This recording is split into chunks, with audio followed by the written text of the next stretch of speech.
Good morning, programmers. So, our topic for today is C keywords and identifiers. So, the language we select is the C programming language, which is the basic programming language in all languages. So, darigikan ang C, C++, darigikan ang Java, darigikan ang PHP. So, the visual basic .NET, the concept. So, if ever na makaantigo ka og C programming, dali na lang ka maka-adapt sa atong uban nga mga programming languages. So, our topic is about C keywords and identifiers. So, we will not go directly to programming in which we code, which sometimes lisod kay sabton kay wala gi-explain sa atong mga teachers or instructors, especially for those who are new to programming. So, first year, master na siguro ang mga retakers ani. So, let's start.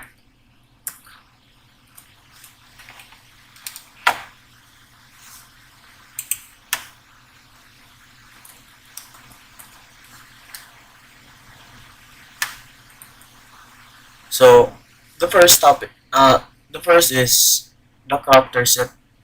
So, in programming, you have a character set. So, a character set is a set of alphabets, letters, and some special characters that are valid in C languages or C language. So, example of that is the uppercase and the lowercase. So, A, B, A to Z, uppercase, A to Z, lowercase, and the digit. So, digits from 0, 1, 2, 3, 4, padong sa 9. So, muna siya kasagaran na ito nga mga example of character sets. So, muna nga pwede or valid sa nga mga characters nga dawaton sa atong C programming language. Napag-isa, special characters. So, special characters such as comma, semicolon, brackets, percent, curly braces, ano siya mga special characters. Then, you have the white space characters. White space characters such as blank space, new line, itong slash n, horizontal tab, and the carriage return, and form feed. So, mo to siya mga valid characters nga dawaton sa atong C programming. Next is we have the C keywords. C keywords are predefined reserved word used in programming. So, that have special meaning to the compiler. So, keywords are part of syntax and they cannot be used as an identifier. So, dili daw magamit as an identifier. Later, we will discuss what is an identifier. So, example of that nga dili dapat nimo gamiton is example is int money. So here, now, int is a keyword that indicates money. So, it's a variable type of integer. So, a C is a case of sensitive language. So, all keywords must be written in lowercase. So, in future references, dili ka pwede nga mag-declare o variable nga int nga nakakapital, nga keyword nga int money, for example, nga capital ang int, mo error ang atong program. It's because wala na siya sa compiler ang atong kuha. Wala na dito kay ang naka-register sa atong compiler is small case nga int, dili kay big I ang nakakuan. So makita niyo dito sa ANSI. So, kani mo ni ato mga C keywords. So, you have the auto, mo na mo bantayan. C keywords. So, kara po sila, C keywords, di po na nimo siya ma-create as a variable or an identifier. For example, auto, double, struct, break, else, long. Kana sila, dapat ma-memorize nimo ni para dili ka encounter og mga syntax error. So, make sure nga kung C keywords gani sa atong ANSYS, nag-una gid ana is small caps nga letter. So, next is the identifier. So, identifier refers to the name given to the entities such as variables, functions, structures, etc. Identifiers must be unique. They are created to give a unique name to an identity to identify it during the execution of the program. So, example of the identifier is, for example, money, account balance. So, nakabutang po diha nga int og ang double.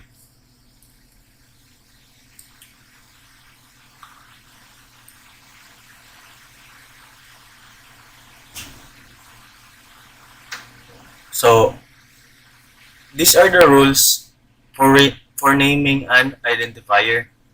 So, a valid identifier can have letters, both uppercase and lowercase, digits and underscore. That's why, so, the standard in creating variables, make sure nga, dali ra nimo siya madumduman. For example, num1, num2, or the labi na sa bag-o pa, variable A, variable C, single character lang. Nana. So, the first letter of an identifier should be a letter or an underscore. So, kung makita nyo mga C programming, every time na mag-declare ka og identifier, naka-lowercase, kasagaran, or mag-una ang letter or underscore. Dili pwede nga magamit ka, mag-create ka og identifier nga period, mag-una, for example, period name.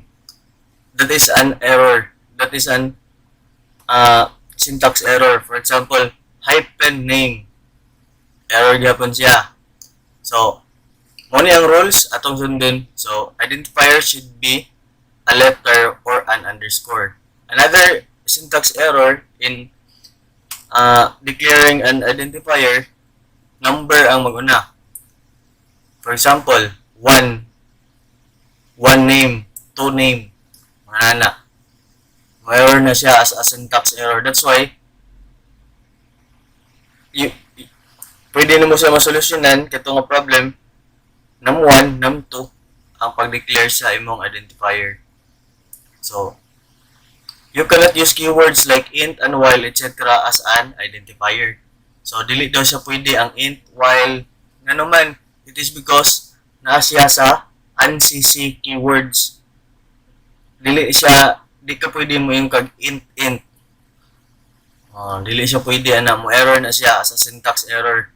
It's because imong gibuhat nga identifier is reserved siya nga keyword sa C programming. Nabutang na siya dito. Number 4 is there are no rules on how long an identifier can be. So, however, you may run into problems in compilers of identifiers is longer than 31 characters. Kung daghan kayo ang character nga imong buhaton as an identifier, ang mahitabo is mo error ang program tungod sa kadagko sa imong kadako sa space nga iyang i-occupy sa atong RAM nga siya. Then, Ang pinaka common yun ug taas kayo is lisod kayo siya madumduman. Lisod siya dumdumon. It's because taas kayo ang variable. That's why, especially the newbie programmers, they create variable in such one character. For example, int a, double b, float lf, di ba? F name, nana lang, para mas dali madumduman. Okay. So, dali siya dumdumon. So, you can choose any name as an identifier di ay. If you follow the above rule. So, pwede ka maka-create o imong kaugaling sa unsang identifier basta nasulod siya aning rule. However, give meaningful names. So, give meaningful names to identifiers that make sense. For example, you want to get the first name of a person, then you declare it as a